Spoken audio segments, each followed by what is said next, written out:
If anyone had told me I would one day betray the man who gave me everything, I would have laughed and sworn it was impossible.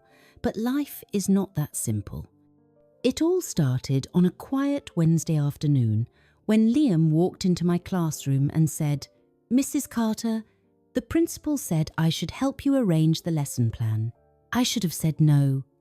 I should have sent him back to his father's office. But instead, I smiled and let him in. I didn't know that opening that door was the beginning of a story I may never stop regretting. Liam was my stepson, but he was also a man in his own right, all confident, and with a presence that made people turn when he entered a room. He was always polite and respectful, but there was something in the way he looked at me, as if he could see beyond the surface. At first, I didn't notice maybe I did, but I pushed it aside. After all, I was the respected Mrs. Evelyn Carter, wife to the principal of one of the city's most prestigious schools. As the days turned into weeks, those little glances grew longer, and the silence between us started to carry an unspoken weight. One day, during a break, Liam stayed behind to help rearrange the bookshelves. It was just the two of us in the room, and the air felt heavy, like something was about to happen. Then he said it, so softly I almost didn't hear. "Do you ever feel like you're pretending to be happy?" I froze. What kind of question was that? "Liam, you shouldn't ask me that kind of thing," I replied, my voice firmer than I felt. But he didn't back down.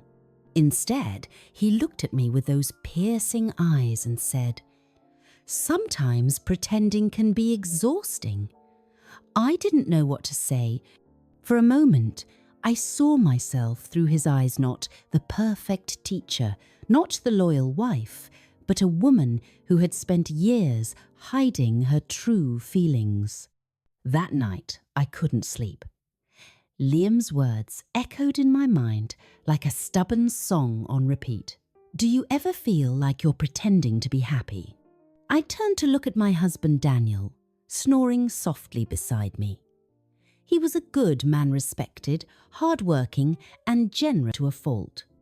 But our marriage had become routine, predictable, like morning assembly. There was no spark anymore, just duty. I wasn't sure when it had faded, but I had grown used to the emptiness. The next day at school, Liam came into the classroom early, carrying a pile of textbooks. He set them on my desk and stood there, as if waiting for something. "Good morning, Liam," I said, trying to sound casual. "Good morning, Mrs. Carter," he replied, his voice steady but his eyes betraying something deeper, something I was afraid to name.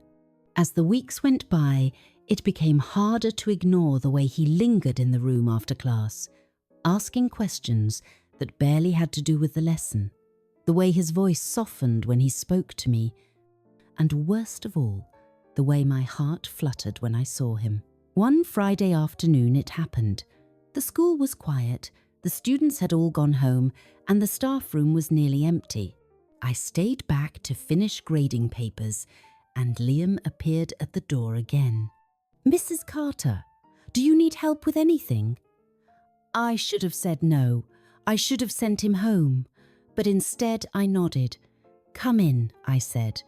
He walked in, closing the door behind him. There was a tension in the air, thick enough to cut with a knife. He sat across from me, flipping through some papers, but I could feel his eyes on me every few seconds. "Why do you always stay back so late?" he asked, breaking the silence. "Work doesn't finish itself," I replied lightly, trying to avoid his gaze. "You work too hard," he said, his voice low and serious. "You deserve more than this." I looked up then, startled by his tone. "More than what? More than being just Mrs. Carter?" My breath caught. There it was again, that unspoken thing hanging between us, daring me to acknowledge it. I shook my head and forced a smile. "You don't know what you're talking about, Liam." But he leaned forward, his elbows resting on the desk, his eyes locked on mine. "I know what I see," he said softly. For a moment, I forgot who I was. I forgot I was his stepmother, his teacher, the wife of his father. All I saw was a young man who saw through me in a way nobody else had. The sound of the janitor's broom scraping the hallway snapped me back to reality. I stood up abruptly, gathering my papers. "It's late. You should go home," I said, my voice trembling. He stood too, his eyes never leaving mine. "Good night, Mrs. Carter," he said, his voice carrying a weight that stayed with me long after he had gone. That weekend, I avoided him completely. I didn't look for him at church on Sunday, and I made sure not to be alone in the same room with him at home, but it was useless. His presence lingered in my mind, no matter how hard I tried to push it away. By Monday, I had convinced myself that it was all in my head. I told myself to be professional, to act like nothing had happened. But when Liam walked into my classroom that morning, his smile made my resolve crumble. "Good morning, Mrs. Carter," he said, his voice warm and familiar. "Good morning, Liam," I replied, my heart beating too fast. I knew then that this wasn't something I could ignore. Whatever was happening between us, it wasn't going away, and for the first time, I wasn't sure if I wanted it to. By midterm, it had become a routine. Liam would linger after class, offering to help with little tasks that didn't need doing.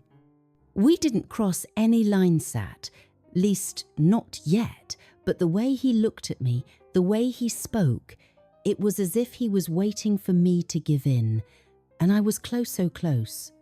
One evening, I stayed late in my classroom. The sun had set, leaving the room bathed in the soft glow of the overhead light.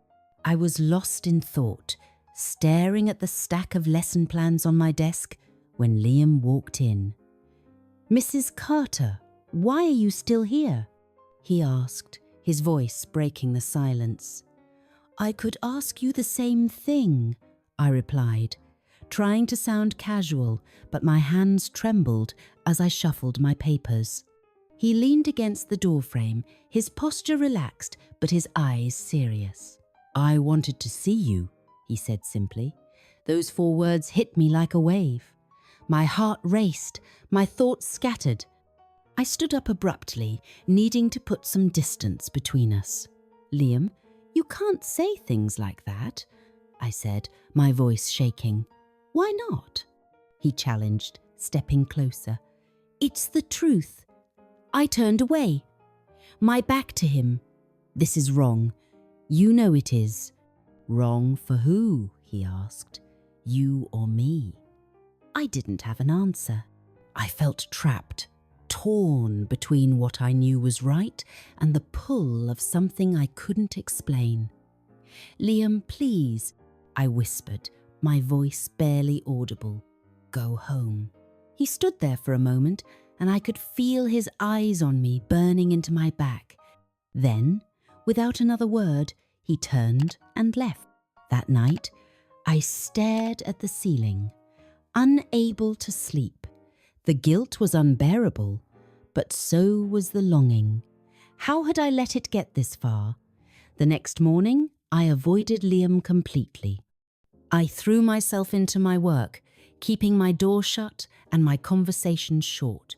But he was persistent. He left little notes on my desk, asking if I was okay. He smiled at me in the hallways, as if nothing had happened. I knew I had to put an end to it, but I didn't know how. Until one day, I overheard 2 teachers talking in the staff room. "That Liam is such a fine young man," one of them said. "If I were 10 years younger, I'd have tried my luck." The other laughed. "Don't even try it. His stepmother is right here in this school. Can you imagine the scandal?" I froze, The scandal, the shame, the destruction it would bring not just to my marriage, but to my career, my reputation, and Liam's future. I went home that evening and sat in front of the mirror, staring at my reflection. Who had I become? How had I allowed myself to even consider something that could ruin so many lives? That night, I made a decision. The next morning, I called Liam into my classroom before the students arrived. He walked in, looking concerned. "Mrs. Carter, is everything okay?" he asked. "No, Liam," I said firmly, looking him straight in the eye. "This, whatever this is, it has to stop. Now." He looked stunned, as if he hadn't expected me to say it. "But—" "No," I interrupted. "You're young, Liam. You have your whole life ahead of you. Don't let one mistake ruin everything. And I should have known better. I should never have let this get this far." He was silent for a long time, and then he nodded slowly. "I understand, Mrs. Carter," he said quietly. As he walked out of the room, I felt a mix of relief and sadness. It wasn't easy, but it was the right thing to do. Sometimes life will test you with temptations that feel too strong to resist. But in moments of weakness, remember the bigger picture, the lives you've built, the trust others have in you, and the future you want for yourself. One mistake, no matter how tempting, can shatter everything you've worked so hard for. Protect your peace, guide your heart, and always choose what is right over what feels good in the moment.